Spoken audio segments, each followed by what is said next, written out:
બાંગ્લાદેશના પૂર્વ પીએમ શેખ હસીનાએ તેમની હત્યાના કાવતરા અંગે ચોંકાવનારો ખુલાસો કર્યો છે। વિદ્યાર્થીઓના આંદોલનને કારણે હસીનાને પોતાનો દેશ છોડવાની ફરજ પડી હતી। શેખ હસીના હાલમાં ભારતમાં આશરો લઈ રહી છે। આ દરમિયાન હસીનાએ દાવો કર્યો છે કે તેને સત્તા પરથી હટાવ્યા બાદ તેની અને તેની બહેન શેખ રેહાનાની હત્યાનું કાવતરું ઘડવામાં આવી રહ્યું હતું। હસીનાએ બાંગ્લાદેશ અવામી લીગના ફેસબુક પેજ પર એક ઓડિયો સંદેશ પોસ્ટ કર્યો હતો। ઓડિયોમાં તે કહે છે કે રેહાના અને મારી હત્યાનું કાવતરું ઘડવામાં આવ્યું હતું। તે માત્ર 20 થી 25 મિનિટ પહેલા જ મોતથી બાચી ગઈ હતી। ઉલ્લેખનીય છે કે તેમની સરકાર વિદ્યાર્થીઓના આંદોલન દ્વારા ઉથલાવી દેવામાં આવી હતી।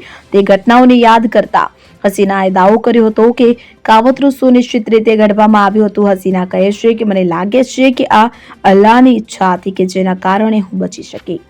Bureau report CN24 news. હવે જુઓ દેશ દુનિયાની તમામ ખબરો તમારી આંગળીના ટેરવે।